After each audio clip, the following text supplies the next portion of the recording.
Perfect, and we are live with the F1 RST podcast.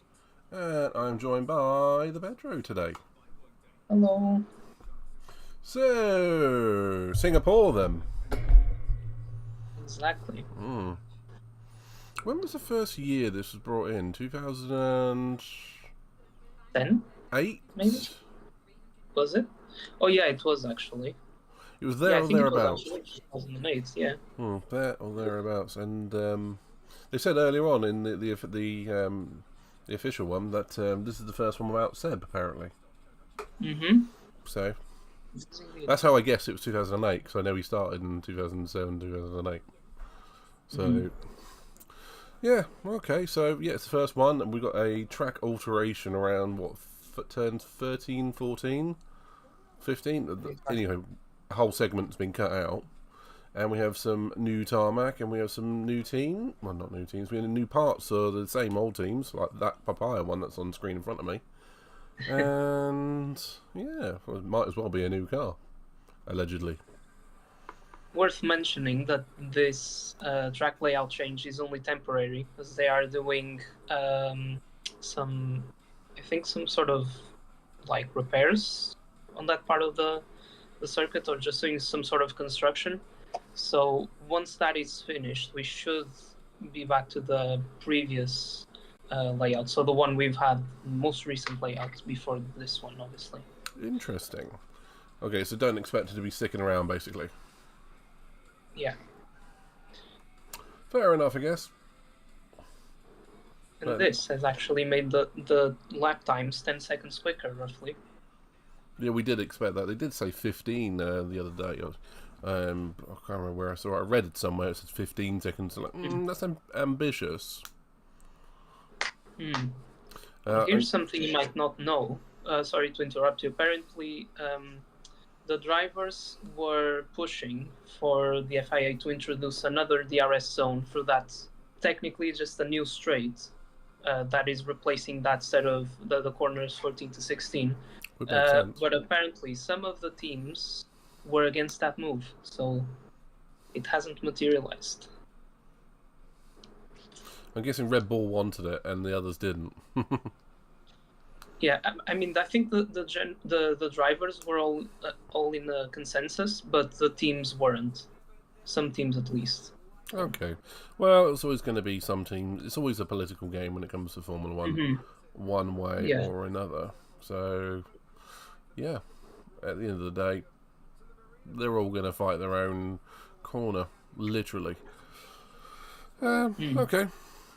Well, we're gonna have a dry qualifying session, it would seem, and that's a shame because a wet qualifying around here is always good fun. Yeah.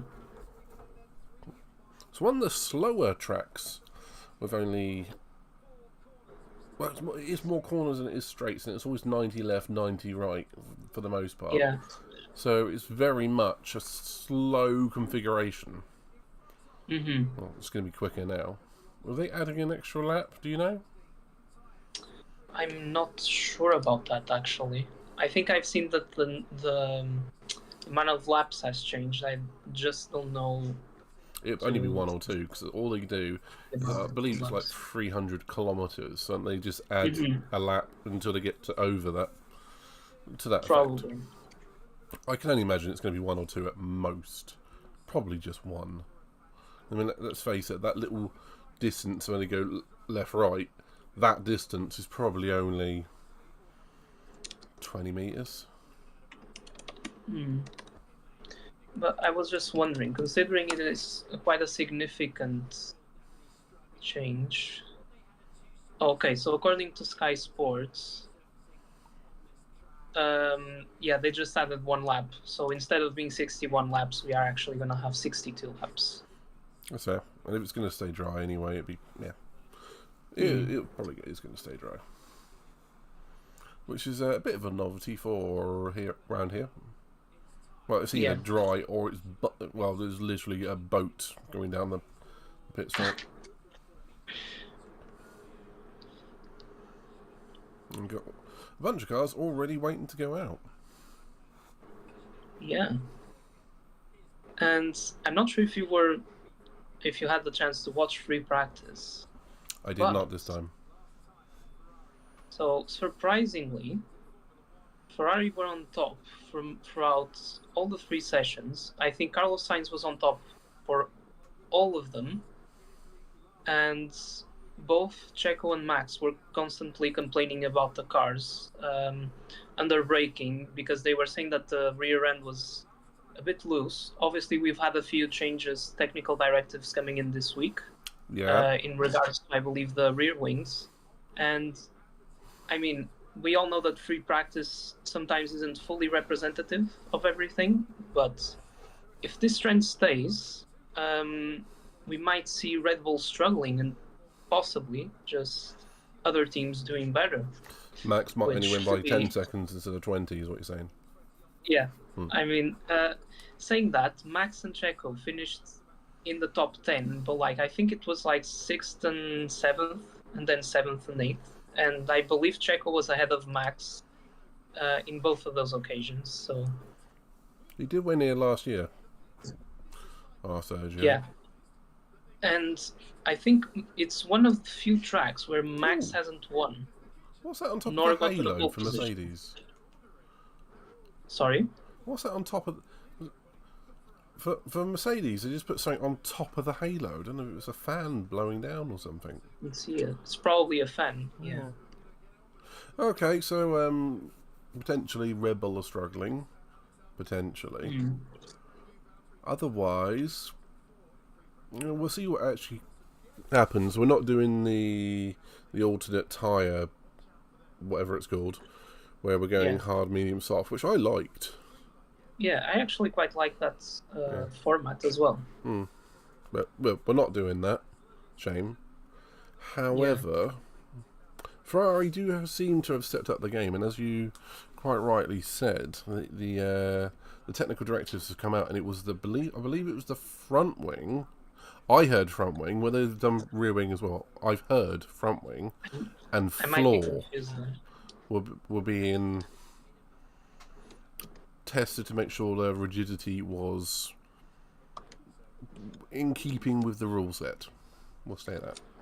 Yeah. And it would be if Red Bull go off the pace from now to the end of the year, you're like, something wasn't legal on that car. Yeah. I mean, I guess we will see how they do today, but neither Max nor Checo seem to be too comfortable with the car. But yeah, let's see.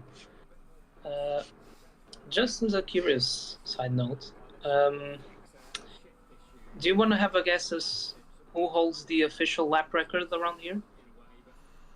I mean, that's probably going to change this season, considering the track is, I wouldn't be counting the 2 lap times as the same, because it's technically a different track. But the official lap record is either going to be one of the monster from 2021 or 2020 for Lewis Hamilton, or it's going to be something like Button in 2009 or something to that effect. So actually, the all-time lap record and the official lap record were both set in 2018. The all-time lap record belongs to Lewis with a 1:36.015. Was that the qualifying? Fastest lap? Yeah. So I mean, this is all-time lap record. I think it's both counting, obviously, qualifying and race. But the official lap record goes to Kevin Magnussen. Yeah, the chat's just told me. Nick's just told me. Literally, as you would say, it's Kevin. Was that one of those where he bolted on some soft tyres right at the end of a wet day or something? I believe so. I believe he had front wing damage of some sort, and then he just went onto the pits, bolted a set of super softs or hyper softs. I don't know which one of those it was, and just set the lap time. So yeah. That is something we have to take into account as well, so that they do bring different compounds and whatnot. Particularly Pirelli over the last couple of years. We had ultra soft, hyper soft, super soft, soft, medium, and hard or something, wasn't it? Yeah. And it's actually curious because in 2019 he also set the fastest lap, albeit 4 tenths slower. But it's curious to see that he seems to do relatively well around here. Let's see how he does today. Depends what the prefix to that is. Did he do very well in terms of speed because he binned it towards the end of the race twice? That is a good question. But at least he set the fastest lap. I mean, do you remember having some very fast cars throughout those years? That has. I suppose he might have been in Renault then as well. But yeah, he has had some decent cars. Even the Haas can have a good turn of speed. It's just terrible with tyres. Yeah. It's got a good engine in it. It's got reasonable speed at some tracks. Admittedly, the last couple of races has been very up and down. But it goes from 5th to 15th with no reason behind it. But yeah, everyone's going to be watching the McLaren because he's gone Norris. far. Yeah, he's gone purple in sector 1. Very fast. And he stayed fastest. He's what, 7 thousandths ahead of Perez at first sight. We're gonna see Max crossing the line. P3. Wow, he's 3 tenths behind Checo. Yeah, you're about 5-6 seconds ahead of me. Oh, sorry about that.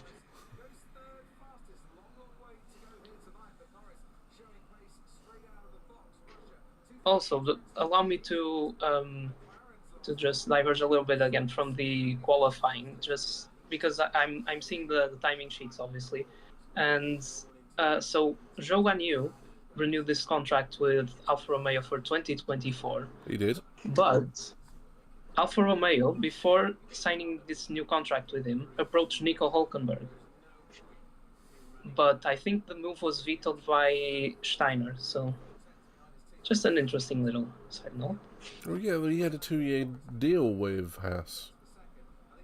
Just like, I don't understand the point of contracts anymore in Formula 1. I mean, it used to be they sign on for 3 or 4 years, and they were there for 3 or 4 years.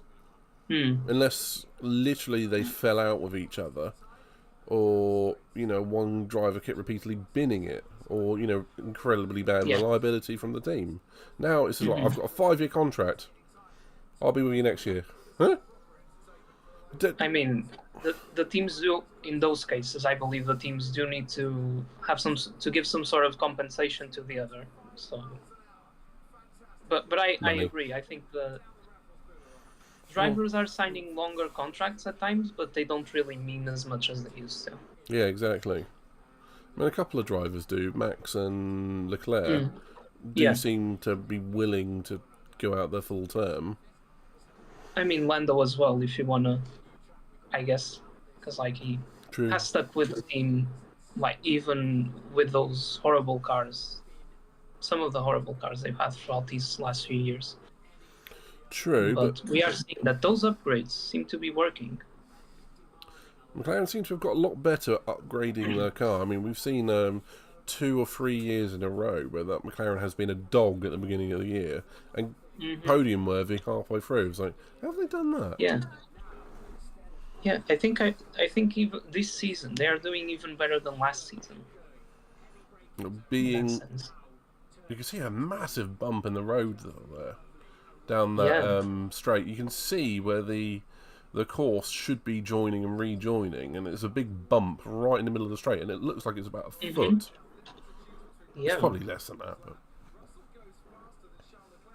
the track surface does seem quite bumpy overall. But that one, I hadn't even noticed that up until you mentioned it. When next time they give you a look down from where they're going to, so down the straight as they're coming towards you, there's a gigantic bump right in the middle of the braking zone. And honestly, it looks... It's a big bump. I mean, you can see it from... What the hell is Stroll up to? What is he complaining about? What? He's nowhere near you, mate.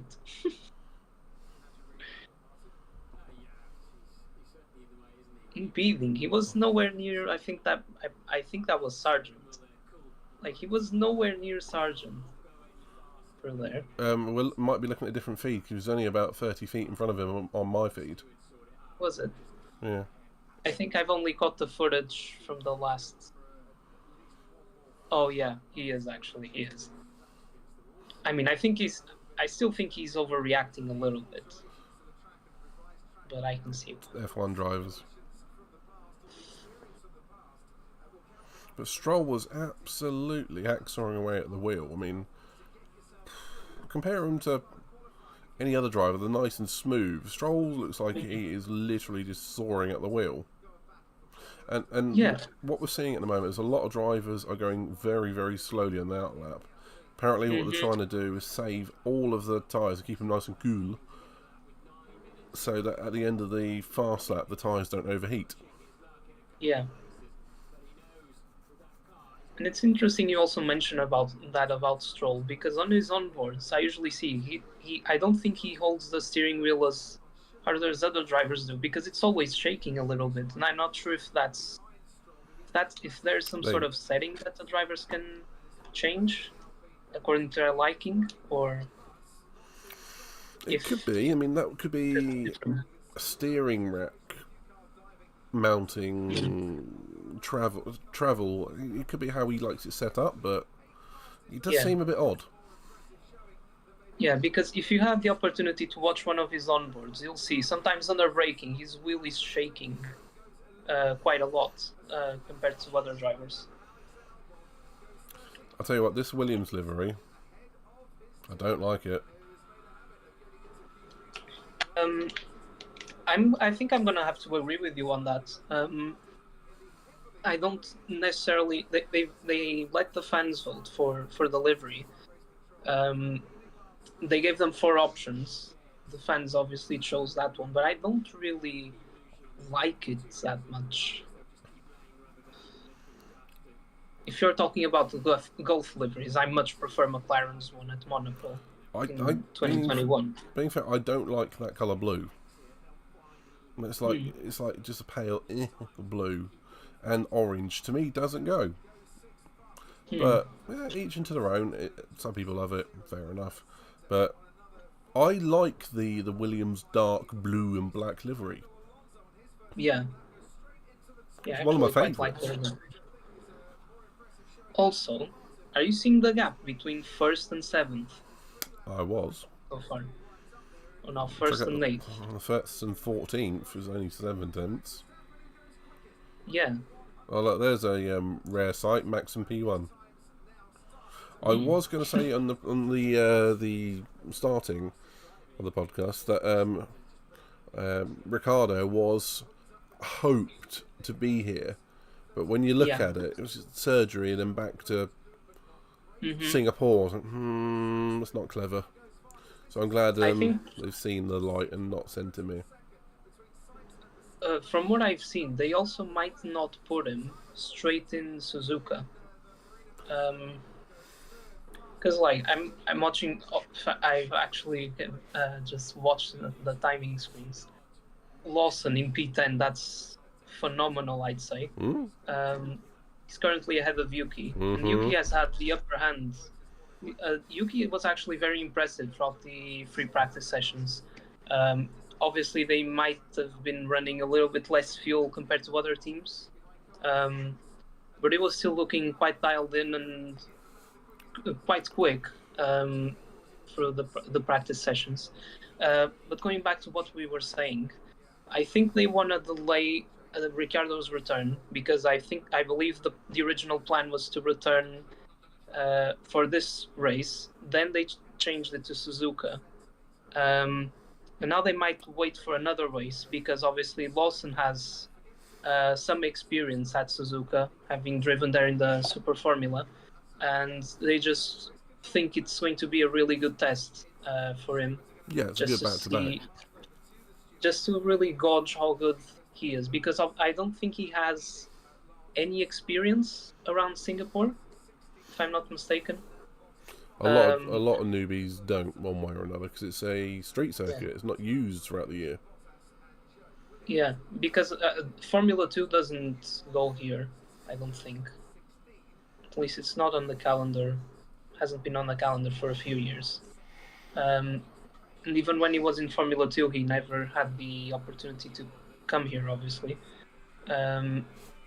So I think it's going to be an interesting decision from Red Bull to just let him do that extra race and really see how he compares to Yuki, because I think it's probably one of the only tracks on which they have quite a good amount of experience. So it's going to be a really good opportunity to compare them once again. Yeah, quite right, quite right. At the end of the day, yeah. And why rush Danny coming back? I mean, at the end of the day, Exactly. it's one of those things for Danny. It could be, I hate to say it, it could be career-ending, that injury, not because of the Exactly. severity of it, but because of the way things unfold. It's like, oh, you don't need to come back. We've got someone cheaper. Yeah, that's what I'm thinking. Um, because there are a few options on the table for AlphaTauri, from what I've heard. One of them is moving Yuki as a test and simulator driver for the main Red Bull team, similar to what Albon did during 2021. That feels like Then a just put. sideways demotion. Hmm. So one of the options was put him there and then have Ricciardo and Lawson at AlphaTauri. I think that the one was the one that was the most speculated recently. But I'm not sure. Although I think having Ricciardo there could be valuable for Lawson, I'm not really sure. Like if it would be something that Ricciardo would be willing to do. Anywho, Uh, moving on back to qualifying here. well, Sainz as you were P1 at the saying, moment. yeah, he has been on fire throughout this weekend. Has been really on the pace. A lot of the teams were apparently monitoring his telemetry to see what changes they can do on their setups, etc. What Sainz? Yeah, Okay. Red Bull was one of them, surprisingly. Well, he seems to have Uh, stepped up his game in the last few races, which is about time. he really has. Um, I mean, he had a yeah, very as you. spirited events against Max at Monza. So Mhm. that, and previously speaking, that would have been a very easy pass for Max. So very well Yeah. done, Carlos. Okay, well, at the moment we have two Ferraris in the top three at Q1. And in the drop zone we have, I can only see Stroll, Sargent and Albon, but there are two more drivers, Bottas and... Ooh, the Yeah. Alphas. I can't say I'm surprised. Yeah, to be fair, if anything, I'm just surprised that Sargent is ahead of Albon, even if marginally. They're going to do another Albon, I lap. think. They'll do another lap.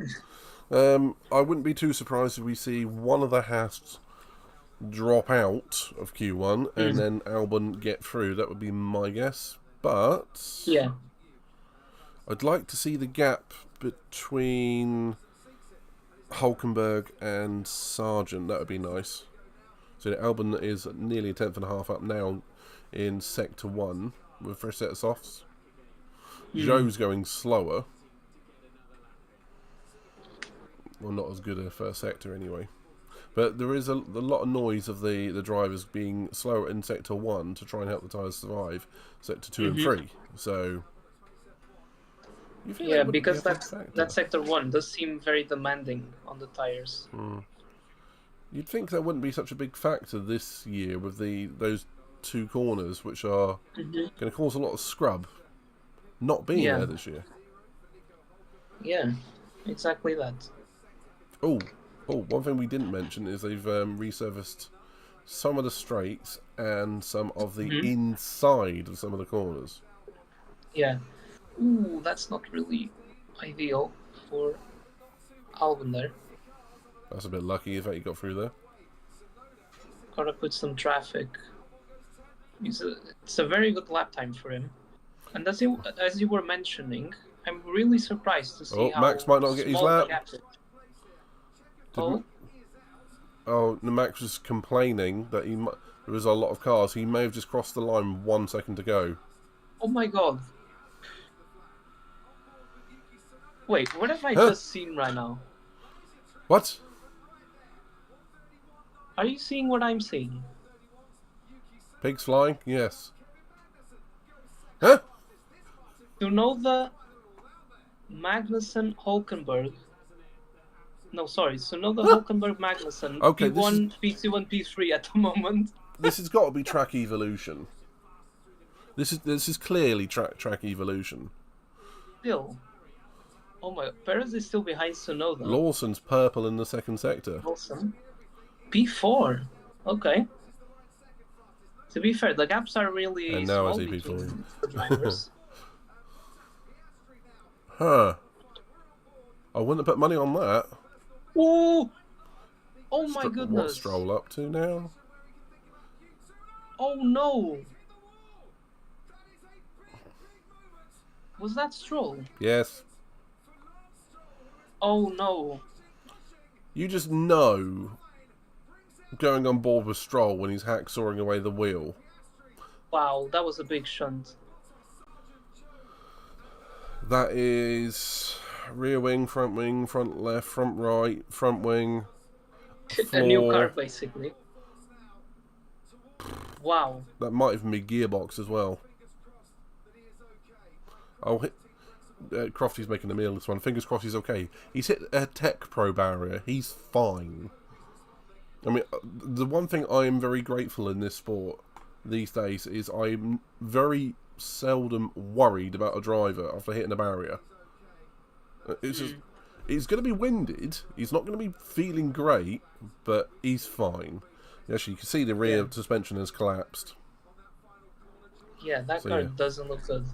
Yeah, that car is screwed. I think that's a total write-off. Just wow, like the left-hand side of the car is completely destroyed. Yeah. No nose cone, no rear wing. Wow. It's leaking as well, so that's all coolant. So that's going to be extended. Yeah. Okay, there goes any chance of us getting to the 3 o'clock GT7, Manu. Just look at he's hacksawing away at the wheel, left, right, goes over the curb, onto the curb, rides a little bit, boom, and then he's in the wall. I think based off the wheel movement he had on the penultimate corner, I think that the tires might have been overheating when he got to that section.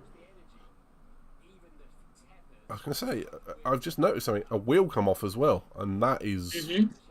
Yeah. That is rare. So that is a big old hit, but what those barriers do, they tend to rip components off rather than... And either way, a wheel will come off, but... Yeah, those mechanics are like, oh... Lance. Yeah. I'm surprised there's not been a medical car out to him as of yet. Well, since it was going to be the end of the session anyway, I think they're just going to take him directly to the medical center. Piastri's been knocked out. Yeah, that's a shame, really, because I think he was improving on his lap time.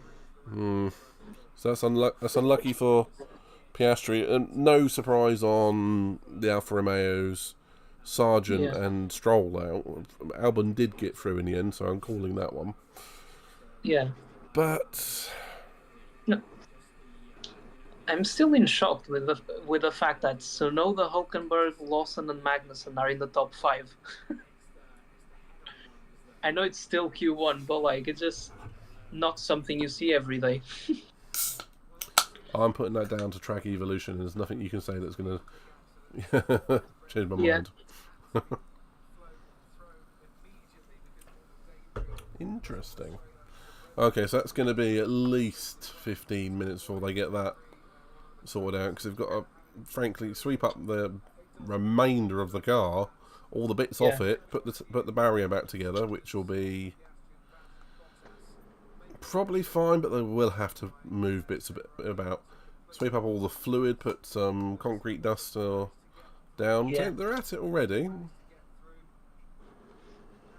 I'll put in a bit Wow, of you the can see front where wing. the wheel is. Yeah. So yeah, that's all four corners of the suspension screwed. Underfloor, side pod, front wing, rear wing. The only thing that's left really, and hopefully, is the chassis. Mm-hmm. And even then, I wouldn't take any risks with that. I think that's gonna be a whole new car for him. I bet they'll save the monocoque of it. Wow. Is it me, or is he kind of reminding me of, like, because of what Mick did in Monaco when he ripped the car in half? He's kind of reminding me of that mentality when you know his head is down, he's being battered by Alonso, Yeah. and he's just... You can tell that he's trying so hard. You can look at the wheel inputs, and he's hacksawing away at the thing. Yeah. I mean, I literally went, oh, let's see what he does here, thinking he might go off, and bang, he does. His driving is showing his mentality. Yeah. I think he's always had that label of being a pace driver and everything, and just obviously, He's a pay team. yeah, he's in a privileged position of basically not having the same amount of pressure as maybe other drivers have to, like, just to keep their seat for another season. But more than anything, we are starting to compare the gap between Alonso and him, and I think he's feeling that pressure of wanting to, prove that he can be somewhat closer to Alonso, if anything. He's losing. But as you say, you can see in his driving, he's quite desperate. Yeah, I see it. Stevens in the chat, he says that was a big off. Glad he's good. Yeah, and quite frankly, we'd never wish him any harm. And shades of the Jeddah crash. I don't remember Stroll having one, but I do remember Mick doing the same thing he did at Monaco and ripping the car in half. Did Stroll do it as well? No, but Mick also did that at Saudi Arabia when he had that massive shunt. Like the back of the car also came off, just like in Monaco. The back overtook the front in the end, didn't it? Yeah. Yeah. At the end of the day, it's a big crash. He'll be fine. So he might be winded. He might have to go for the A&E. What sort of things would they check for in the medical unit? Concussion or... Yeah, I think they just do like a quick neurological examination just to see like if he's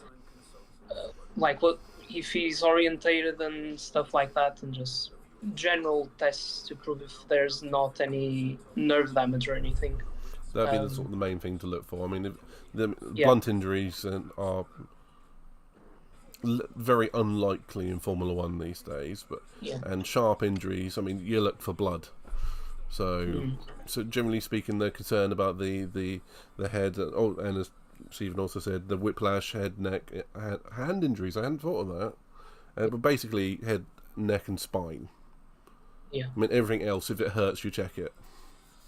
Exactly. So okay. I mean, it did look like a big shunt in the end, but I don't think, just as you said, I think he'll probably be a little bit winded up, but doesn't look like he's gonna have any major injuries or anything. Just because of, like, obviously, as you said, how much safer the tracks are and the cars are today. But yeah, to me it seems like on that penultimate corner, he already, like, his tires were already overheating, because you can see the sort of correction he also had to do.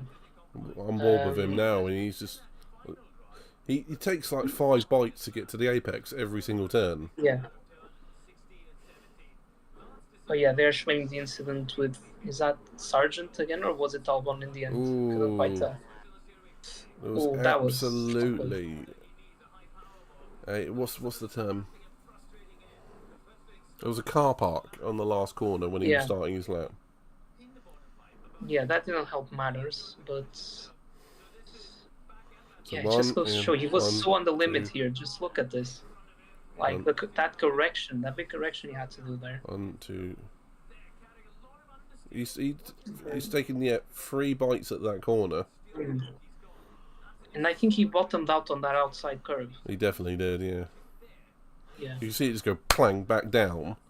So it Yeah. could be suspension failure at that point, because the way it goes oink and squeaks out, and then again he's steering into it, and then it goes. He's just it's jumped, it's connected and lost grip, and then connected and lost grip again, and he's yeeted himself round. Yeah. I don't think he has any damage to his hands or wrists because he just about took them off the wheel as he was hitting the wall. Well, but that was, well, seeing how much his head is wobbling, yeah, they're definitely gonna check if he had any concussions or anything. But and it's a shame for Piastri as well, just like right at the end of his lap. Not sure how much he was going to improve by saying that, because only needed to be a tenth or two. Yeah. Yeah, I'm glad you bring up about the hands and wrists. You and Stephen have both mentioned it, but that's obviously very poignant at the moment with what happened to Danny. With Danny, yeah. I mean, I'd heard of a lot of drivers saying they always let go of the wheel, and I can't recall any other Formula One related hand injuries ever. I can't remember as well off the top of my head, but I do remember hearing some F1 drivers saying that they prefer to have the hands on the steering wheel anyways, just in case, they could still get the engine back going and then get back on track. Whilst others, they just take the hands off the wheel immediately. I think that's kind of the more sensitive thing to do, especially when, like, let's say in Stroll's case, he was going at a relatively high speed and he knows he's going to crash. Like, there's no need for you to be risking, like, getting any injuries in that part of... Especially with him, because he had a surgery at the beginning of the season, if you remember correctly. Yeah, broke both his wrists in a biking accident, wasn't it? So, you'd assume he's trying to be even more careful than normal in those instances. He's in the wrong job. Yeah, but I mean, if he can avoid something like that, he's not really, in this case, like, there was no point of him keeping the hands on the wheel and risking an injury like that. Just because of, like, the energy that then goes onto the wheel and, just not really a need for it. What I was remembering a while back is there was a lot of fly-by-wire mechanical components in F1 cars these days. The throttle is fly-by-wire. I thought at some point they were going to try and do that with the steering, but they obviously haven't. I mean, if the forces are coming back through the steering wheel, it's clearly connected to the front. Because otherwise that would just be a health and safety nightmare. Can you imagine a Fanatec with like 100 newtons of force? Whack! Yeah. Okay. I'd be curious to see how many G-forces were involved in this impact. Yeah, I'll check it out. Looks like they're getting going pretty quick, and it looks like the Red Bull is holding everyone up.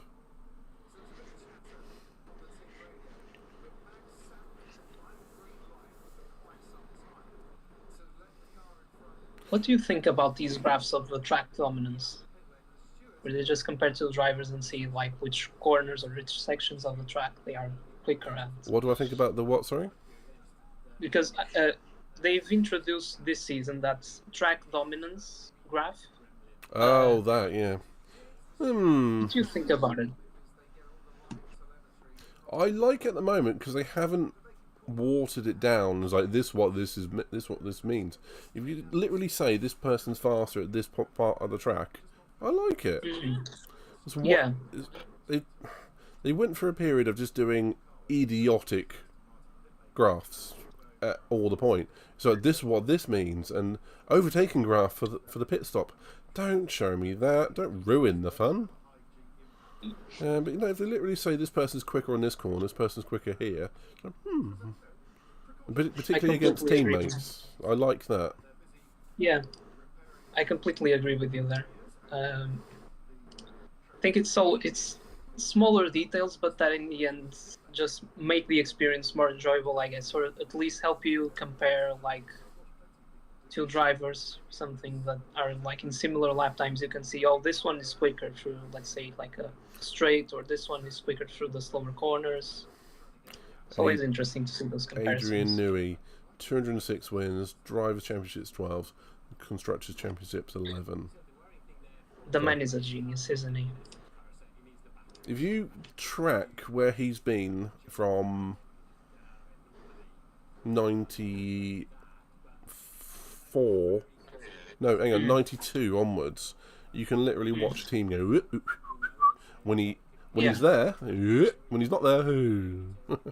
Williams is a prime example. McLaren after he left kind of went for a dip as well. Yeah. Red Bull when he joined, well, he's still there. Like I think even then that's why Red Bull still, still wants to do everything they can to keep him there, just because he's like some of the concepts he comes up with are just he's their meal ticket to success. And the craziest of things is that one of the Red Bull's technical directors even said that Adrian Newey thought that the aerodynamics of this car isn't really outstanding compared to what they think they can achieve, and they have set kind of an evolution path coming into 2024, which supposedly should make the car a lot more complex than it is. But when you consider just how dominant this car has been this season, and they still see it as like being very basic in some aerodynamic aspects. There is a little bit of a political aim with chatting there. I mean, obviously. But obviously the other teams will move on too. Exactly. Yeah, it's kind of showing that the budget cap maybe isn't working as well as they'd hoped, of course.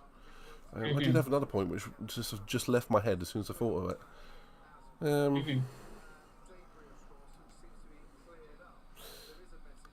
Yeah, we are going to be seeing these cars evolve over the next day or two. I mean, year or two. I mean, you can see that thing that's on top of the Mercedes again. It's interesting. We'll see how the Red Bull in particular evolves. The other people are going to be copying it, of course. Yeah, I think AlphaTauri is one of the teams that's really going to copy the design for obvious reasons. I think. But I saw let's it was. see if everything is legal or not. I don't remember where I saw it. It was in someone who was claiming that they knew a lot about Formula One, and they were saying, "Oh, AlphaTauri is the Red Bull B team. Oh, they'll be quick next year. They're just going to buy the design from Red Bull." Right? Haven't been able to do that for about 10 years. So clearly, don't know what you're on about. I mean, the only instance I really remember the AlphaTauri being some sort of on the pace or quicker than the Red Bull was on the first few seasons. I'd say maybe 2008, 2009. As Toro Rosso, yeah.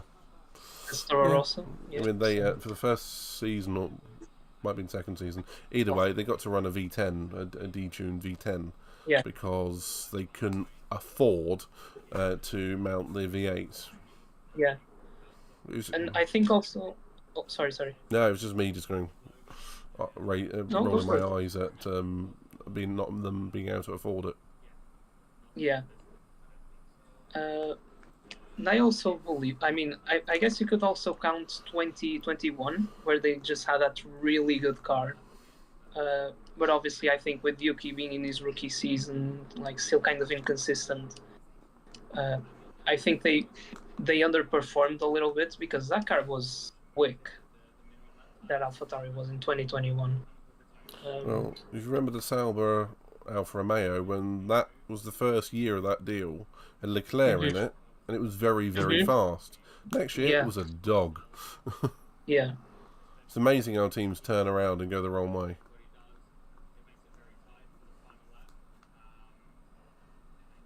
It's interesting.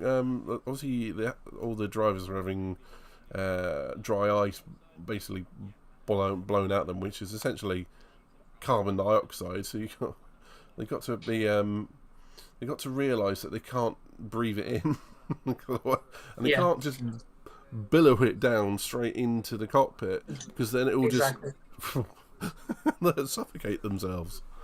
Asphyxiate, that's the word. Hey, CBD.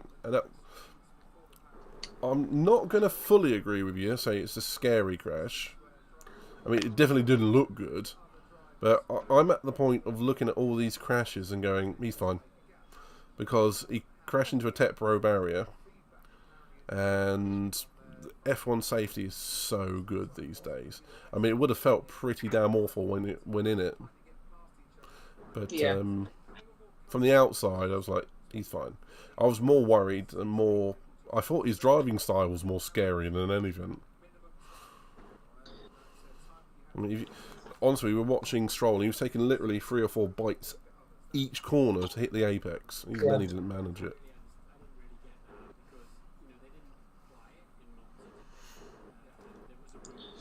I'm sorry, but I think I'm gonna have to turn off my camera for a little bit because my phone is running out of battery.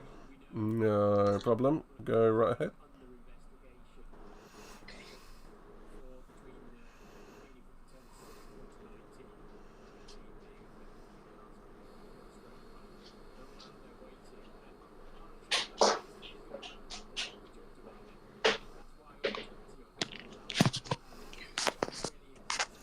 But yeah, Liam Lawson through in P4 from Q1. I mean, absolutely epic. But we are looking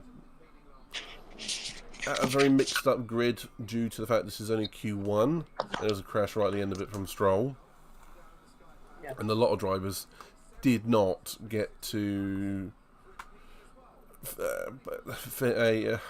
post a representative lap. But as you were saying, I think it was a pretty cool session in terms of the lap times. Very close session. I was actually relatively surprised with that. Because if you go from, like, obviously for all the drivers that qualified, so the gap from Tsunoda to Albon was just about less than 7/10. But one thing they are doing is they're all parking like they've been told not to do in the last 2 corners. Yeah. I hate this about modern F1. I really do. So distracting for the drivers as well, for the ones that are finishing their laps or just about to finish their laps. And, you know, obviously there's a safety risk as well. Yeah. Like one change of direction, like one unexpected change of direction, they can hit another car.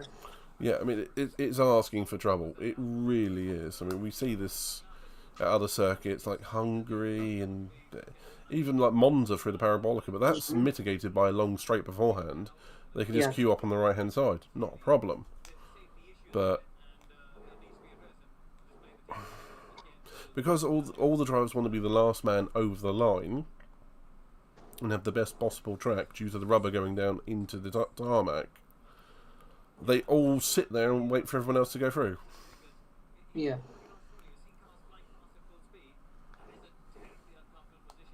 Yeah, and I can imagine how Karun Chandok was saying how uncomfortable it is because, well, they're filling for time at the moment. But, yeah, even looking at eyeballing it, it's like, ooh. And it's a shame as well because I'm seeing the analysis of the sector times. Like, they just divide the sectors in microsectors, so you can see like how much lap time they were either gaining or losing for each one of them.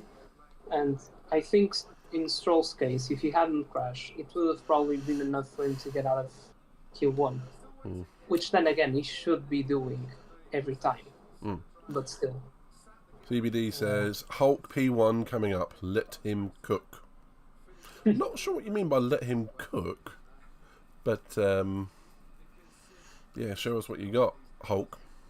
Yeah, that's pretty much what that expression means. Just checking. That's a new one for me. I noticed. I saw on TikTok Bottas jumping. I presume it's at the end of P2 or P3 practice, jumping into an ice bath. It was something that Kimi used to do a lot, and I can't remember which driver it was, but one of the drivers came up to him and said, "What are you doing that for?" And I can't remember Kimi's response, but it was very, very Kimi, and it was, once you start doing this, you'll figure out why I'm doing it. You know, it kind of makes sense when you try it. I think it's mostly for muscular recovery, but also I think it has the added factor of it, like it's just extremely hot over there, extremely humid. So yeah, I think it's also for cool-down purposes. Yeah, you want to get heat out of the body as fast as possible.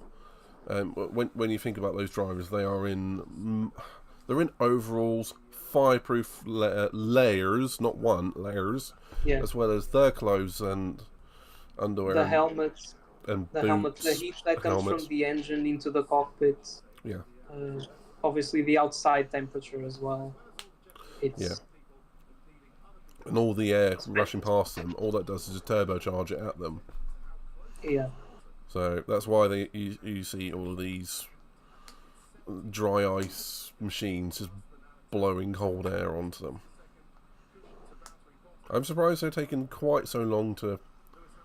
I suppose I did say 15-20 minutes they're going to take to fix that corner. They're actually still showing us Q1 on the timing board.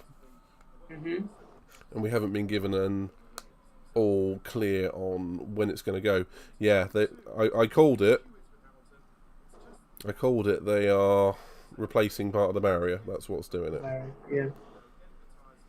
So I'm just surprised that they let the drivers out of their pit boxes. Just strange, considering it's still taking them this long to...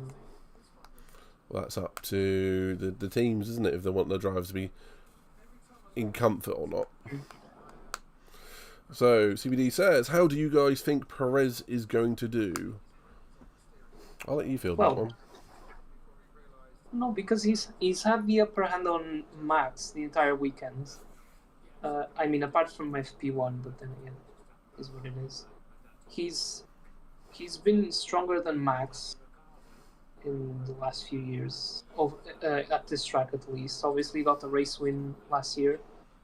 So if there's a weekend for him to, like, just really, worst case scenario, just reduce the quality time deficit to Max, it's going to be this one. He needs to. I mean, yeah, definitely. The amount of times that Marco has said his job is safe, his job is safe, his job is safe, followed by, to anyone, followed by, yeah, and you're being demoted. Huh? Yeah, your job is safe, but we didn't say where. So in his case, he was also being protected by Horner. I mean, we know that sometimes Marco's and Horner's words aren't really... You gotta take them with a pinch of salt, but I wouldn't see, Horner being so vocal about Checo being able to keep his seat for next season if it wasn't true. I think the only scenario on which he might go back to his word if Checo just has a nightmare, like in every single race for the rest of the season, which... You could argue in a couple of them he has already, but that's neither here nor there. Yeah. Knowing Red Bull, knowing Marco, I won't be surprised if he gets replaced by... The question is who? Yeah, that's the thing. Because, like, obviously they had put Danny Rick at AlphaTauri just to see if he was up to the task. Obviously he's injured now. As impressive as Lawson has been, I don't think it is the right move for him, considering he has very little, I guess you could even say no, like, F1 experience. Yeah, it's too early But for they just Lawson. don't seem to trust Yuki enough, in my opinion. Even though they gave him 3 seasons to prove himself, I still don't I trust still him. think they don't trust him enough to put him in there as the number 2 driver. I will say, a few times this season, I've been waiting for Yuki to stuff up, and he hasn't. I mean, Yeah, he's he's a not been lot more perfect, but mature, yeah, at least. he's not been He's driving. perfect. He's by no means, I think, on the top 5 or even 10 drivers, but he's no longer Absolutely. now in the bottom 3 or 4. Yeah, I agree with you there. So you can see he's obviously a fan favourite because, one, we're looking at him, and two, he used P1 currently, but that's not really representative of where we should be. But I'm very slowly moving the topic away from when's he being dumped by Red Bull to can he go anywhere else other than AlphaTauri? I mean, I've heard. Oh wait, it's going to start in. Session is going to resume in 4 minutes. Yeah. I think in Yuki's case, there have been a lot of speculation going on with him moving to Aston Martin in 2026. That does feel odd. The Honda connection. And I mean, that is if either of their current drivers are moved. I mean, you'd presume it would be Alonso just because of his age, really. Even though I think he'd probably still perform at a high level like we've been seeing. I could see him doing another 2 years. Yeah, I agree with you there. And honestly, I hope that happens because he's one of those drivers that's just really enjoyable to watch. Yeah. CBD's just said something interesting. Red Bull should just bring a new team at this point. So three teams, Red Bull? I mean, I saw the list of drivers they have on their program the other day, and I think just in Formula 2 they have 8 drivers there.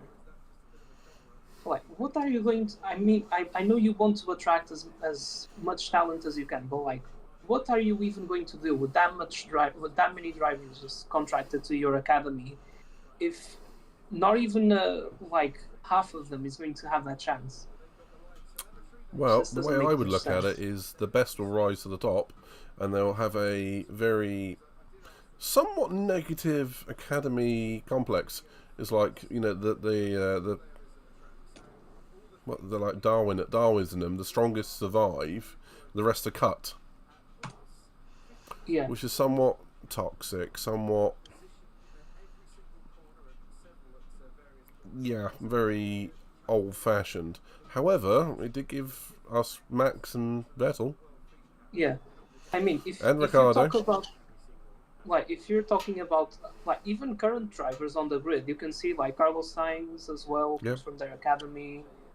You know, I think I saw a stat that 8 of the 20. Oh, I have it here actually. No, but that was for 2021. Never mind. But like, if you start thinking about it, a lot of the drivers that are currently in F1 have connections to Red Bull in one way or another. Like obviously Gasly, Albon as well. You know. And speaking of, since I've mentioned Albon's name, I think it would be a really good option for Aston Martin if they keep this trend of like having if they manage to keep this sort of performance level on the car at the very least. Yeah, I'd like to see Albon. I think it would be a very good option for him. Red Bull to buy Ferrari 2028 confirmed. Enough of the conspiracy theories. Yeah, Albon is someone who, to me, was utterly beaten by the Red Bull family. I mean, I don't mean beaten by Max. I mean beaten over the head with a stick. And when I say stick, I mean sledgehammer.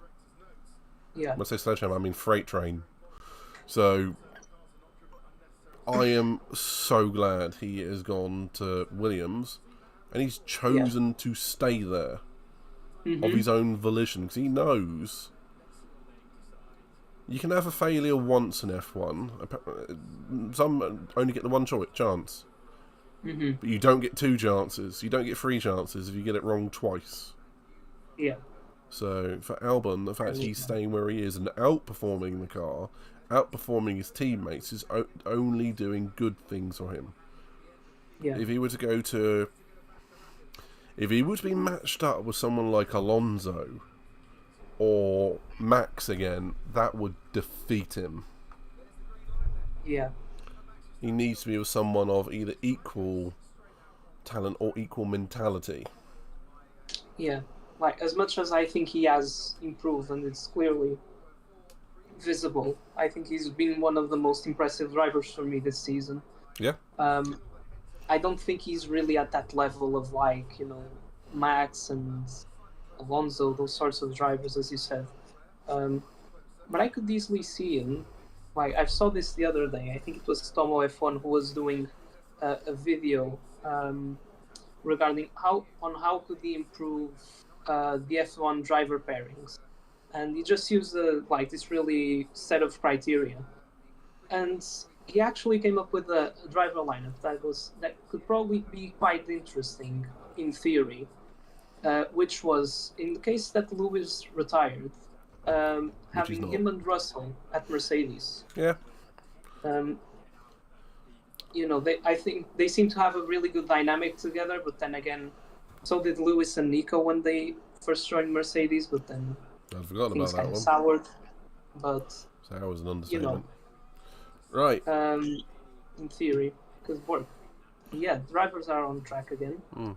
Yeah, Q2 is underway, about a minute and a half in, but we're obviously the Max is the first body out, and he's about halfway around the track now.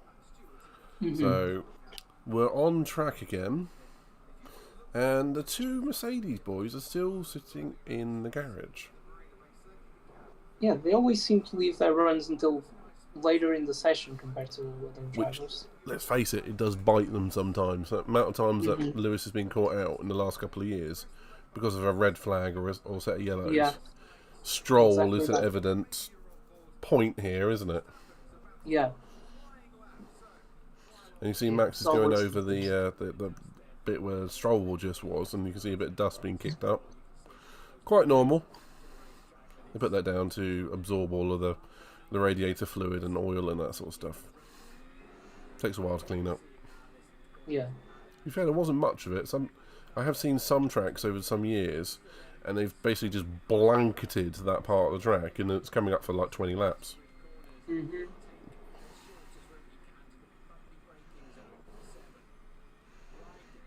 And on board with Max, you can really see the changes in the colour of the tarmac from when they've relayed some of it. Particularly on some of the... I haven't seen it yet in this lap. But there are some bits. It's mostly left-handers from what I've seen. Yeah. You can see just how bumpy the surface is, like, for those like, left-handers. Max is coming up on a Alpine. That was close. Interesting to see that Magnussen had the purple first sector at some point. Yeah, Max isn't looking super comfortable around here, is he? Yeah. Magnussen keeps taking the purple sectors off of him, just to then lose them himself. So could we be seeing... Obviously goes P1. Let's see if Matt K-Mag can take it off him. I believe he might, actually. That's weird. two a tenth and a half, yeah. I think Sainz is going to take pole position when he crosses the line. So, conspiracy theory. Are Red Bull suffering from the latest technical directive? I really think so, actually. Oh, Lando goes P1. Followed by Sainz, yep. Sainz P1. Sainz, there you go. As expected. It's only 2 tenths ahead of K-Mag. Not by the amount I thought he was going to be, actually. Lando is still pretty close. Leclerc P3. So the McLaren's looking good. What year are we in? Alonso is about to cross the line. What year are we in? Jumps into P1 himself. Okay. Oh, I just realised what this track is famous for. Crashgate. Exactly. Oh yeah, Hmm. he has. Alonso doing well here after his teammate crashes. Ooh. I'm not saying a word. X-Files theme cues. Yeah, that would be accurate. Ooh, I think... was that Max? Was Checo. Check it. I can't tell the helmets apart anymore. All the drivers that are on track, I cannot tell who is who. I moan about this a lot for good reason. It used to be Damon Hill was an obvious one to spot. It was a black helmet with white stripes on it, basically. You could tell him a mile off. I mean, I guess just look at the. I forgot the device. Anti-roll bar on top. Problem is, I don't know which one's which. They keep changing liveries and all that sort of thing all the time. I don't know which one's which. I mean, to be fair, for some of the teams, that logic seems a bit random, to be fair. The Mercedes ones I can tell, because obviously it's yellow for Lewis and sort of aqua marine colour for Russell.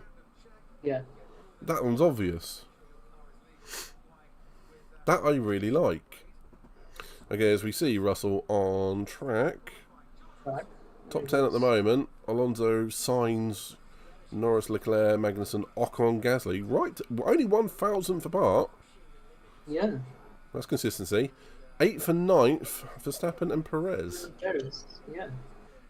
So yeah, maybe they are suffering from this technical directive where flexi floors and flexi wings are being more rigidly tested for their rigidity.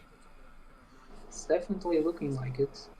Russell, 1.3 tenths ahead of Alonso in the first sector. As previously stated, a lot of teams are suffering with the thermal tyre deck, so yeah. We'll see if he goes... If he goes purple all three, he's done it perfectly. If he goes purple, red, then you know he's cooked his tyres. Yeah. Have you seen Hamilton's first sector time? No. It was the exact same as Alonso's. Of course it was. This is looking like a mighty lap from Russell. It's not so quick in the second sector. But apparently Hulk... Why are they showing Hulk's time? Oh, because he's P10. He's on the next person to be eliminated. Right, okay. Okay, Russell P1. Russell P1. 1/10. Not by much. But still. Hamilton come around the final corner. Will he go F1 RST? See what I did there? Yep. I love it. And the answer, no.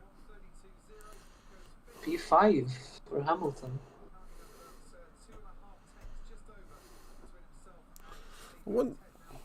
Physiologically, when does someone's reaction start to degrade a bit? I mean, Alonso is showing he can still hang with the best of them, but is he 5 or 10% down on his best? Or, I mean, he's in his 40s now. You know what? I've seen a stat about that the other day, but I forgot. But I think somewhere around the 30s at least, some of the physical abilities just start to go down a little bit. Awesome. In terms of reactions, I'd probably say somewhere between the 30s and the 40s as well. Awesome. We just saw Tsunoda being blocked by one of the Red Bulls. I didn't see which one. They are at danger at the moment. Max P10 and Checo P11. Yeah. Well, they still haven't come out for their second lap. Yeah, I was expecting all of practice to be, that's fine. And suddenly Red Bull just turn on and just disappear. Yeah. I remember what it was. I remember what I was going to talk about earlier on. Remember you were talking about Red Bull having the most dominant car? Yes. I don't think they actually have had a dominant car. Yeah. They've just had the best car. And what they've done is maximise everything. The team has been dominant. I don't think the car is exceptional. Yeah, I think I'm going to agree with you in there because, like, even if you see last season, I don't think last season's car was as dominant as people thought, as well. The other But teams as have you said, just I think them failed. as a team just were able to do everything better in Ooh. an operational sense and really maximize their chances. Verstappen, Verstappen noted impeding. Oof. But yeah, I Okay. mean, they finish sometimes 10 or 20 seconds ahead, which is very good. But when you consider Max has had, like, started from P1 and had a clean race and been 20 seconds ahead, Alonso's only been, say, 10 seconds behind him in some races. Yeah. That's, as far as Formula 1 scale, pretty close. Yeah.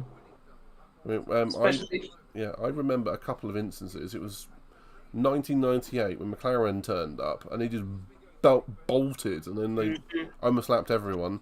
2009 Brawn a second a lap quicker than everyone else. Yeah. Mercedes 2014 bye. Just Yeah. I mean, we've seen a few of those instances with Red Bull, but obviously, as you say, I don't think as common as with those cars in those there. yeah, but they finished 40, 50 seconds ahead of the podium. You know, so. Yeah. And they had near bulletproof reliability. I mean, the one thing Red Bull have got going for them is they've got a very consistent car. Max, who is super consistent at the moment, Yeah. and nearly going into the Ferrari. Woo. And frankly, they maximise the tyres. They're good on the tyres. And they're great strategically, which is what Ferrari fail to be every single day. Yeah. And yeah, and I mean, in Ferrari's case, they don't seem just to be able to create a car that is better in the race compared to qualifying. It's always been kind of their weakness in the last few years It's a because qualifying car, yeah. you've seen they just have a really good qualifying car, but when it comes to the race, it's just not as strong. I'd agree with you. I really would. And you couple that with, as you mentioned, the bad strategic decisions, and have a lot going against them. One thing I'm looking forward to Mm. for next year, and it's weirdly enough, it's Mercedes. I liked that zero side pod concept. I liked it, but they've clearly gone away from it because it's not the optimum. Yeah. The car they got at the moment is very much a bit of a bastard car because it's not one and it's not the other. It's very much right between the two of two concepts. They've had to mould their aerodynamics around a philosophy which they're not using anymore. So that car is very much bastardized. I use that correctly. So I think they were a bit stubborn as well, because I think they clearly saw that the concept wasn't working, but they still tried to make it work, even though they could see that there was clearly something wrong with it. I won't be surprised if Red Bull do it next year. I won't be surprised. Anywho, that's neither here nor there. Okay, Max is going on to his flying lap. Yeah, the last one. Ooh, drifted a little bit away from the apex there. Turn one. So I'm just waiting to see his sector 1 come through. Oh, he's 3/10 down. Ooh, that's not looking good. Okay, I'm calling it now. I'm willing to bet the technical directives have hampered Red Bull. I mean, what the technical directive is to stop the car floors and wings from flexing, which means basically under high load they go flat. What are they really known for at the moment? High speed. Yellow flag sector 1. Perez has dumped it. So Perez is eliminated. What were you saying about him and having a good season for the rest of the season? I mean, I guess that goes out the window. Yep. I mean, I genuinely thought that if there was a weekend on which he could really show his worth and just prove that the gap between him and Max Max isn't as big. 10th. Oh no, Gasly might be able to dump him out into Q2. that's not looking good. No, he Still didn't. P11. Well, Gasly. we know Perez isn't going to. The only two that can is Lawson and Albon. Imagine, And Sonoda. imagine if, Sonoda might very well dump out Max. yeah. Lawson did. What? Oh my god, Lawson. 2 Red Bulls out in Q2. Red Bull's out in Q2. What are we seeing right now? I'm calling it now. Technical directives have stuffed Red Bull. I can't believe what I'm seeing right now. We might have a race tomorrow. Noda's in the pits. Of course, you know what's going to happen though. Oh my God. They're all going to crash into each other. Max is going to win. I can't believe that I'm actually seeing this. Oh, 7 milliseconds as well. By Lawson. Wow. Yeah, That is- Albon had a shocker of a lap actually. Yeah, he did. As opposed to what he usually does. Like, this is very... Maybe that's the limit of the Williams though. The only way we'll know is we compare Q1 and Q2 lap times. I mean, if he was slower or faster, Wow. if he did the same time twice, then you know that's as fast as it can go. That is crazy. And I'm also shocked to see Haas that far high on the standings. Wow, that's crazy. It's just sunk in how bad that was. Haas has outqualified Red Bull. I mean, the Alpha Tauri out-qualifying Red Bull, I mean... I mean, the Alpha Tauri, I could understand. No, you're right. I can't rationalise that one. Especially considering it's Ooh. Lawson who's out-qualifying them as well. Which is the front Red Bull driver? That's Max. Yeah. He's pissed. But he is pissed. Yeah. He is pissed. Wow.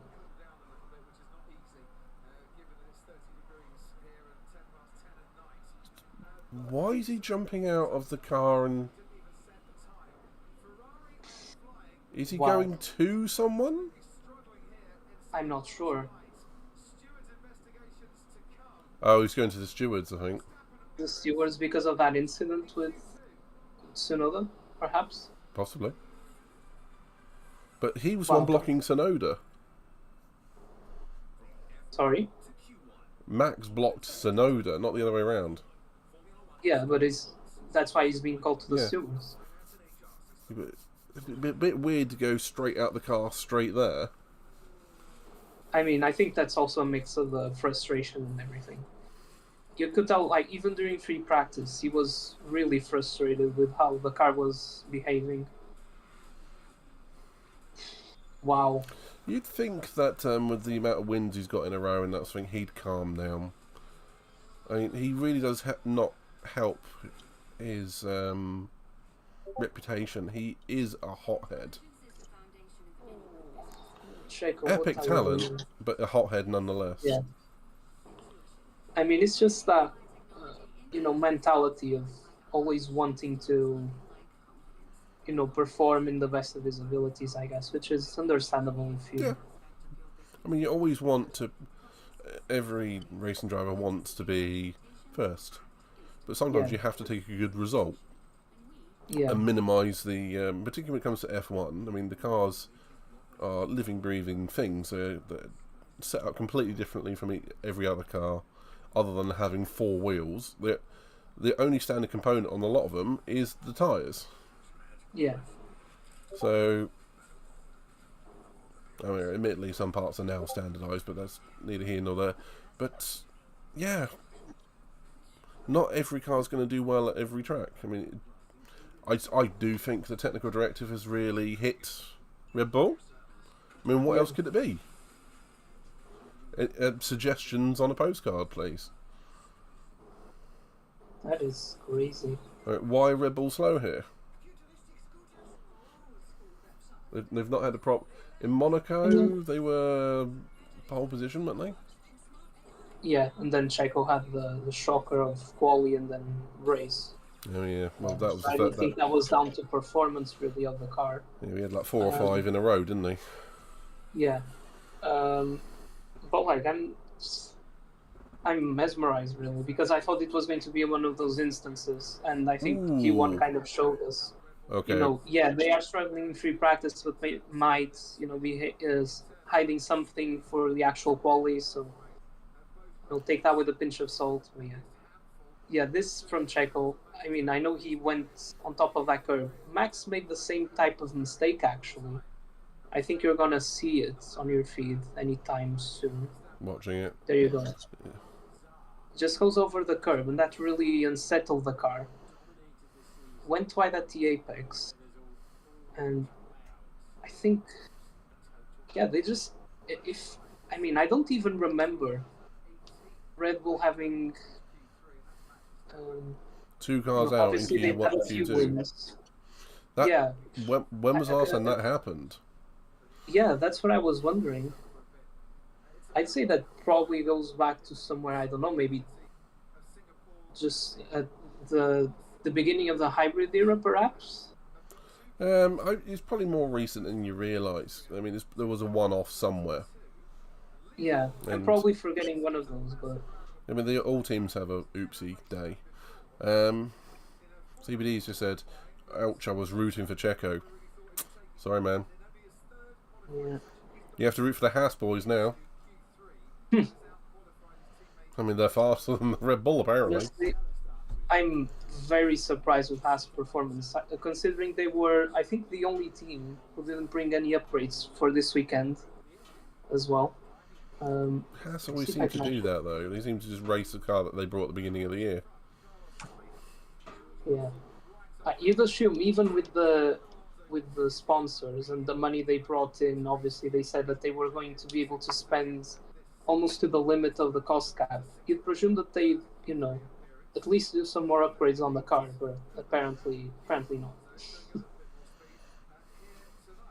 They're always like, yeah, they just do a few upgrades at the beginning of the season, and then we're focusing on next year. So. Yeah, we're focusing on in 2 years' time. Yeah. I don't understand. Probably one of the only teams that have the budget in place and don't have enough money to fill the budget. Yeah, they have managed to do so this year because of the sponsorship. But even then, it's probably paying off debts from last year. The longer Haas don't have a more traditional upgrade package cycle like the other teams, the more I lose faith in them. Yeah. Because they started very strongly in their first year in 2015? 2015, 16, 17. I think they ended up 5th in the constructors. They went like 8th, 5th, and did it, and then dropped, and then just dropped off. Yeah. Because they don't upgrade their car properly. Yeah. So. But I think even in some of those years, they just had that issue that they are having now, on which they had a really good car for qualifying, and then it all tumbled out coming into the race. Yeah. Which I wonder how much that's down to the Ferrari power unit, like the drivability of the engine. Which, if the drivability of it, which is how smooth the power comes in and reliably and predictably, drivability. Yeah. If it is terrible, it will nuke the rear tyres. I wonder how much of that is Ferrari's fault. I don't know. I don't know the answer. Maybe in the way that the torque is delivered, I guess. Yeah. I don't know. Well, yeah, that's the point. If it's the torque and the power, the way it comes in, if that is down to Ferrari, I don't think they can really do. Right, who's going for pole? Pick one. Ooh. Honestly, it's all up in the air. My bet would probably be one of the Spaniards, actually. I was thinking Sainz. Yeah. I think Sainz is the main favourite for me, but I wouldn't be surprised, and I think it would be. I'd be really happy to see Alonso in P1. That would be great. I don't see Alonso doing it, but I'd like it. Yeah. think as well. Like AlphaTauri is showing that. I'm not sure if this was just an outlier or not, but their upgrades seem to be doing something. They brought in 8 upgrades for this weekend. So what? New livery, new, slight new little bit of paint here. Is there another It's team that pretty much seemed to everything. update their car in very minor and weird ways, a bit like Haas? Mhm. Its previous So they polls: brought up Leclerc, Hamilton, Vettel, Rosberg. So he didn't Mm, come here during the pandemic. Of course he didn't. yeah.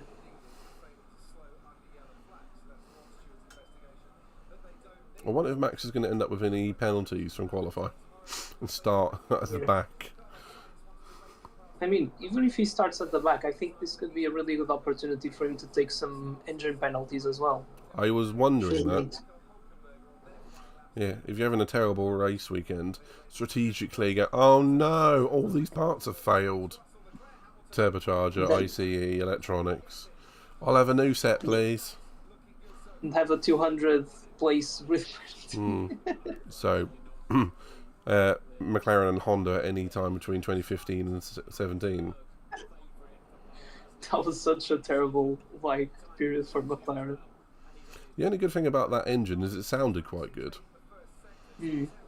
And apparently, I guess so. they were using the same battery components as what McLaren were using since 2017 or 2015 in last year's Honda Red Bull. They only upgraded it last year. So, That's interesting. yeah.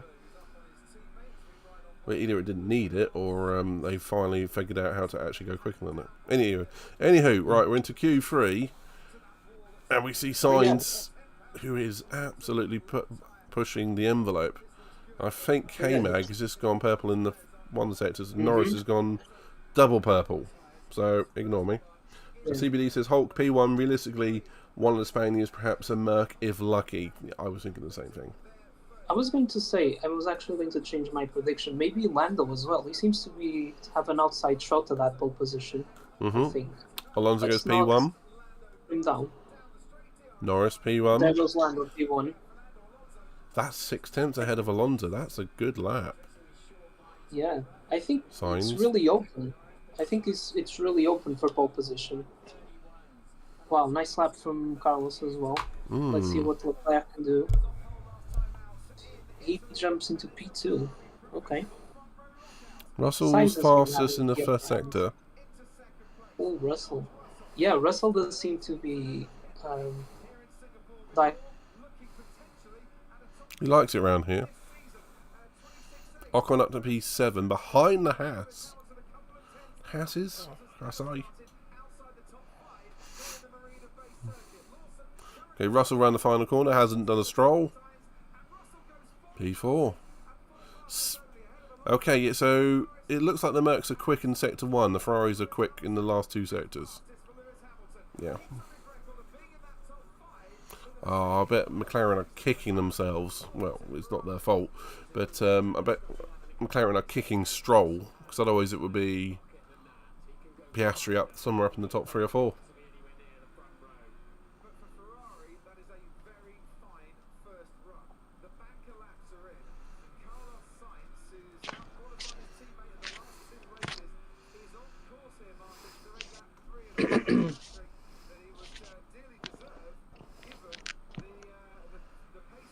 I think I'm back now. Hello? I can hear you. Oh. So yeah, I I think can't see you, but I can hear you. Wait, yeah, I'm gonna turn on my camera in a bit. Thunderstorm, once again, everything turned itself off for a bit. So Oh, lovely. apologies about it. Technical issues. Thunderstorm issues. Because I was just saying, I'm not sure if you could see the flash of light coming from my screen, but yeah, like the lightning just struck like really close from here. And yeah, I'm just waiting on my internet to get back up and running again.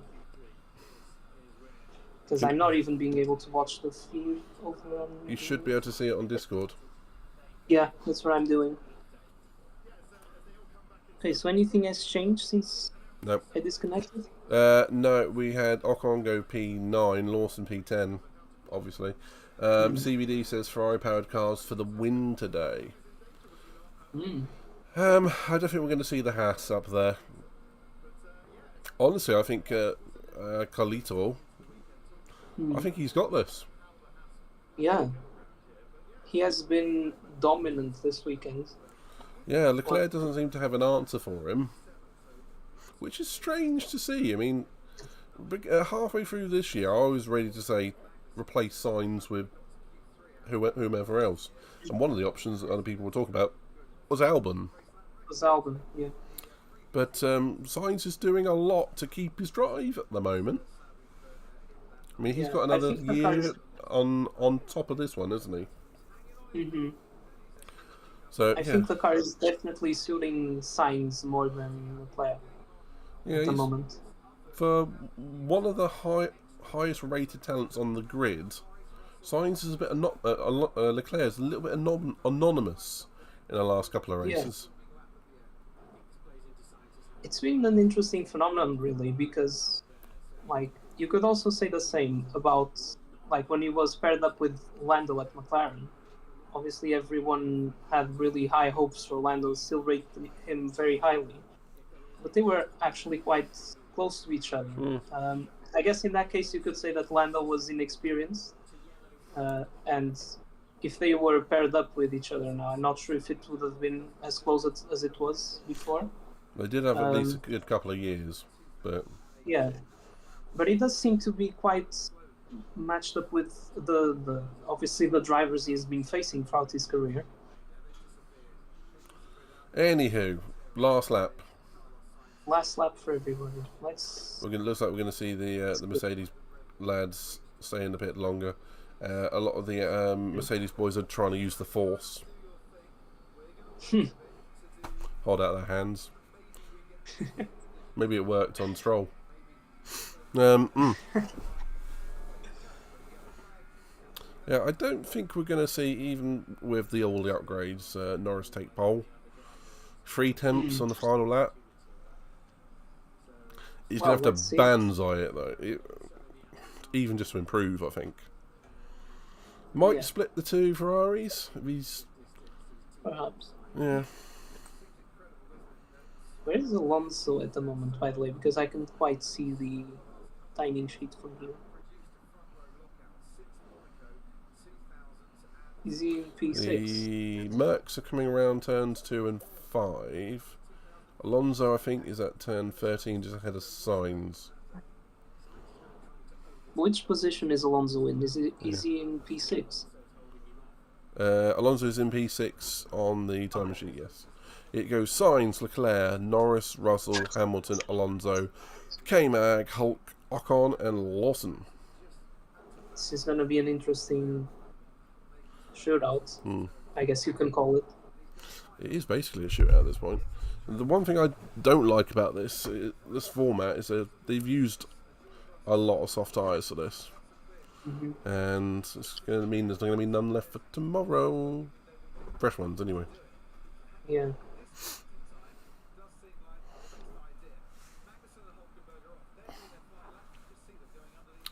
That could be something that can help Red Bull, really.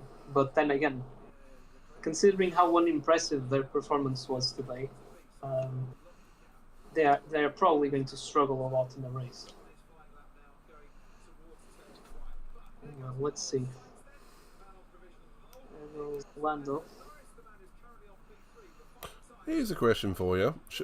While we got a minute, should they bring back the rule where when the safety car's out, they're not allowed to pit? Have a think about that one. Have a think. Okay.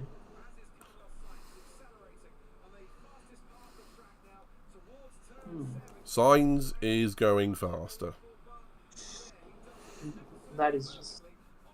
He's being crazy good today.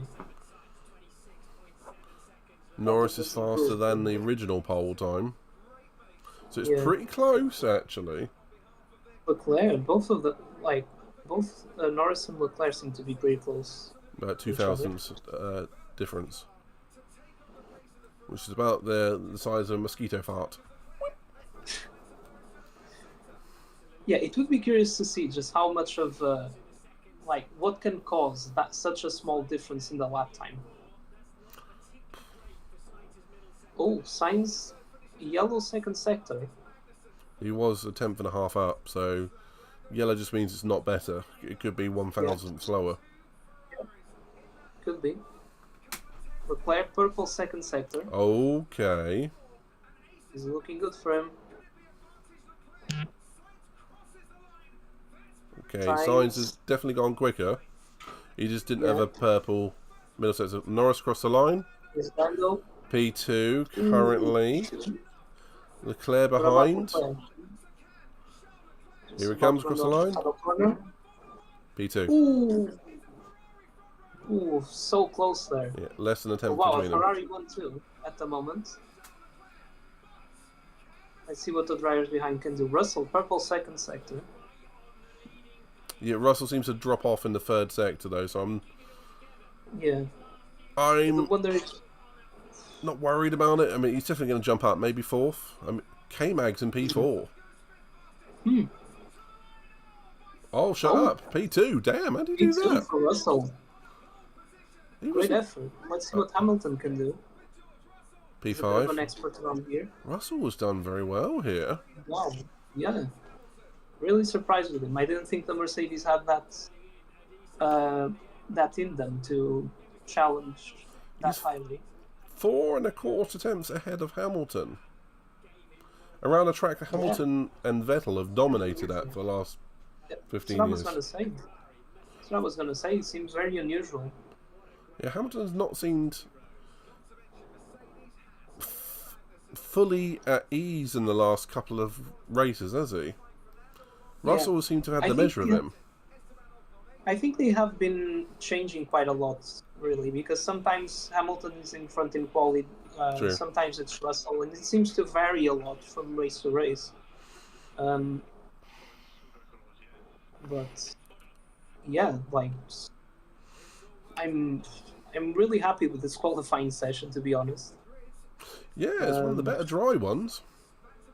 Complete upset. Wow. I think the drivers were super close to each other, like throughout all the sessions as well. Just like obviously the major shock being Red Bull having both cars getting knocked out in Q2. One due to a spin, one due to the skid. Yeah, and driver errors really. Good to see teams like Haas do well today. They've done an amazing job tonight. I'm happy with that. I mean, that means it's race on for tomorrow. I mean, K-Mag starting in P4. I mean, he'll just bottle up. Yeah, he'll bottle up the pack behind him, and they'll all slow down. And the Ferraris and maybe Norris will just disappear out front, I would imagine. Yeah. Russell has done very well as well. He has done. Seems to be... He was P4 and K-Mag was P5. Yeah, like K-Mag getting the upper hand on Hulkenberg this weekend, which should do well for his confidence. As I said, he seems to... There's something about this track that he really enjoys. Clearly. Well, that's good. Okay.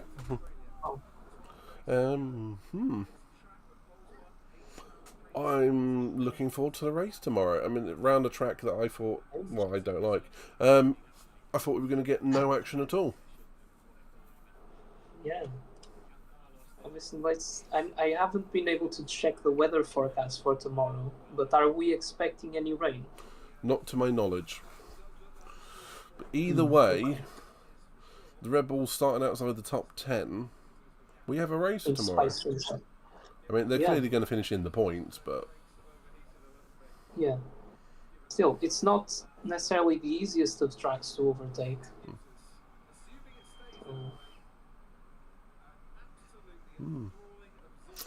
Fantastic job from Carlos today, must be said. Yeah, absolutely fantastic job from Carlos. Driver of the day for you? a quali, I think I'm gonna have to go with him. Like as cliche as it seems to go for the driver in P1, I think he's just been phenomenal. Not necessarily that he has put like any mind-blowing laps or anything, but he's been really good, really consistent as well, and just fast throughout the weekend so far. But I'd have to say, like a special mention to the Haas boys, did very well. Yep. Lawson as a rookie to get into Q3 and eliminating the Red Bulls. Ahead of the Red Bulls, yeah. Yeah, can't argue that. Just Lando once again, we've seen, especially with the upgrades, he's just been on a different level. I think he's been outperforming the car for a few races, like especially at the beginning of the year. But with the upgrades, you can see how good he can be when he gets a good car. And that's before McLaren even bring online their new aero department. Yeah. So that'll be good. That's promising. But otherwise, I think unless you have anything else to add, there's one thing I do want to actually bring up before we go. How much do you think the technical regulations have impacted Red Bull today? I think I've seen, like, even throughout free practice, both drivers weren't at ease with the car. There seems that there's some sort of instability in the rear ends. They were complaining a lot about the rear ends and their braking, which has not been that way all year.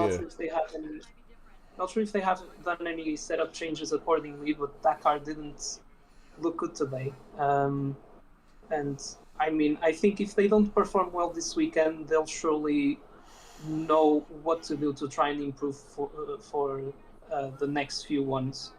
Because I think it caught them off guard, clearly. But they have been on top for this amount of time, so I believe that they know what they can do to improve the car, or just to mitigate that that handicap that the car seemed to have this weekend at least. So yeah. I'll ask the question in a different way. Is it the car that just doesn't suit this track? I mean, we had Mercedes around here one year. They were dominating the entire year. Came here, they were 2 seconds a lap slow, and they couldn't figure out why. Is it that with Red Bull, or is it the technical regulations that have caught them out? Which one would you think? I think I'm just going to settle for a middle term, because like even last year, like Max in particular struggled. So I presume that there's something about the car's characteristics that doesn't suit this track all that well. Possibly. Maybe a little bit more sensitive. Obviously, there's a lot of bumps on the track surface, so they might be a little bit more sensitive to that, maybe. But I think it's probably a bit of both, because, it's quite possible. I think you wouldn't see a driver from Max's caliber just, do the sort of season he's doing and then just drop off this way for one race. Really. Definitely something with the car one way or another. And I'm calling it, I think they have been impacted by the technical directive. Whether that's the whole story is another matter. Yeah. But I would say it is significant, and the timing of it is suspect. Yeah. Definitely. Anywho, I'm going to say, unless you have anything to add, we'll end it there. We'll be back, possibly us two tomorrow, depending on what's going on with Miss Hawkey's internet, if she gets it fixed and whatnot. Gonna wish. I think she has got it, but let's see. We'll see. Gonna wish the Stroll family a quick financial recovery from the loss of half a car. But other than that, we'll be back for the Grand Prix tomorrow. Thank you very much, Pedro. Yeah. It's been fun. Looking forward to the race tomorrow. Yes, and we'll have the pre-GP tonight around here with the traditional layout. So we'll be on around about 9:30. No, it's going to be with the new layout. Hmm? It's going to be on the new layout. Oh, will it? They've updated in game. Oh, okay. They're pretty good for that, Codemasters, aren't they? They didn't put in Yeah. they didn't put in Istanbul the other year, though, did they? To be fair, that's a whole different thing. I wish they had. That's a whole different Yeah. thing. I mean, that is literally go round to a track and GPS pinpoint everything during COVID. That wasn't going to happen. Mhm. So, Yeah. anywho, Yeah. right. Thank you very much, my man. Thank you for hosting as always. Thank you for Red Bull for finally getting it wrong. Finally, we might actually have a race tomorrow. Yeah.